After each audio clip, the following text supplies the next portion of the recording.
ಆತ್ಮೀಯ H16 news ಅರ್ಥಾತ್ ಸೀತಾರಾಮಗೆ ಸ್ವಾಗತ. ನಾನು ನಿಮ್ಮ MI ಅಥವಾ ಮಲ್ಲಪ್ಪ ಜೋತಾವತ್.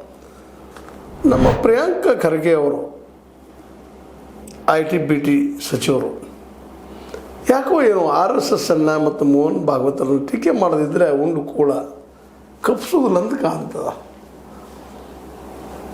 ಸಹಜದ BJP ನಾಯಕರು, ಅದರಲ್ಲೂ ಮುಖ್ಯವಾಗಿ ಮೋದಿಯವರು RSSದ ಪ್ರಾಡಕ್ಟ್, ಇದರಲ್ಲಿ ಎರಡು ಮಾತಿಲ್ಲ. ಅವ್ರ ಬಗ್ಗೆ ಹೆಮ್ಮೆ ಅದ ಅವ್ರಿಗೆ, ಮೋಹನ್ ಭಾಗವತ್ ಅವ್ರಿಗೆ. ಯಾಕಂದರೆ ಇವತ್ತು ಏನಾದರೂ RSS ದೊಡ್ಡದಾಗಿ ಬೆಳೆದ ಆ ಮದ್ದು ಬೇರೆ, ಇವತ್ತಿನ ಅಧಿಕಾರಕ್ಕೆ ಸಮೀಪ ಇದ್ದಿದ್ರೆ ಅಥವಾ ಅಧಿಕಾರ ತಾನ ಅನುಭವಿಸ್ತಾ ಇದ್ದರೆ ಅದಕ್ಕೆ ಕಾರಣಕರ್ತರು ಮೋದಿಯವರು. ಇದರ ಎರಡು ಮಾತು ಇಲ್ಲ. ಇದು ನಿಮಗೆ ಗೊತ್ತಿದ್ದು ನಮಗೆ ಗೊತ್ತಿದ್ದಂಥ ವಿಷಯ.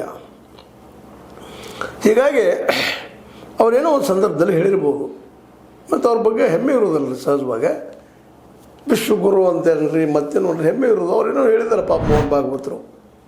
ಅದನ್ನು ದೊಡ್ಡ ಇಶ್ಯೂ ಮಾಡೋದ್ರಲ್ಲಿ ಏನು ಅರ್ಥದನ ಅನ್ನುವಂಥದ್ದು ಒಂದು ಪ್ರಶ್ನೆ. ಅದು ಎರಡನೇದು, ಯಾಕೆ ಪ್ರಿಯಾಂಕ ಖರ್ಗೆ ಅವರು ಈ ಮಾತನ್ನು ಮಾತಾಡಿದ್ರು ಅನ್ನೋ ಸ್ವಲ್ಪ ಯೋಚನೆ ಮಾಡುವಂಥ ವಿಷಯ ಆಗಿದೆ. ಅವ್ರೇನು ಹೇಳ್ತಾರಪ್ಪ ಅಂದ್ರೆ, ಭಾರತಕ್ಕೆ ಕೊಲ್ಲಿಯ ಯುದ್ಧ ನಿಲ್ಲಿಸುವ ಶಕ್ತಿ ಇದೆ ಎಂದು ಹಲವು ರಾಷ್ಟ್ರಗಳು ಹೇಳುತ್ತವೆ ಎಂದು ಮೋಹನ್ ಭಾಗವತರು ಹೇಳಿದ್ದಾರೆ. ಹಲವು ದೇಶಗಳು ಹೇಳ್ತಾ ಇದ್ದಾರೆ ನಮ್ಮ ಮೋದಿಯವರಲ್ಲಿ ಅಂಥ ಶಕ್ತಿ ಅದ, ಕೊಲ್ಲಿ ರಾಷ್ಟ್ರಗಳು ಯುದ್ಧ ನಿಲ್ಲಿಸುವಂಥ ಶಕ್ತಿ ಐತಿ. ಅದಕ್ಕೆ ಅಷ್ಟೇ ನಿಲ್ಲಿಸೋದಿಲ್ಲ ಅವರು ನಮ್ಮ ಖರ್ಗೆ ಅವರು. ಮುಂದುವರೆದ, ಹಾಗಿದ್ದರೆ ಯುದ್ಧ ನಿಲ್ಲಿಸದೆ ವಿಶ್ವಗುರು ಸುಮ್ಮನೆ ಕಾರನ್ನು ಮಾಡುತ್ತಿರುವುದಕ್ಕೆ, ಮತ್ತು ಶಕ್ತಿ ನಿಲ್ಲಿಸ್ಬಿಡ್ಬೇಕಪ್ಪ, ಅದನ್ನು ಯಾಕೆ ಹಿಡಿದು ಜಗ್ಲಿಕತ್ತಿದಾರ ಅಂತ ಪ್ರಶ್ನೆ ಮಾಡಿ ಮೋಹನ್ ಭಾಗವತರ ಮಾತನ್ನು ವ್ಯಂಗ್ಯ ಮಾಡಿದಾರ.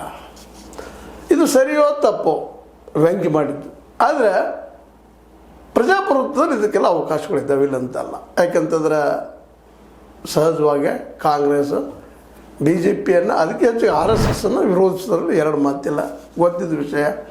ಯಾಕಂದರೆ ಇವತ್ತು ಏನಾದರೂ BJP ಆಡಳಿತಕ್ಕೆ ಅಧಿಕಾರಕ್ಕೆ ಬಂದಿದ್ದು ಅದು ಕಾರಣಕರ್ತರು RSSದವರು.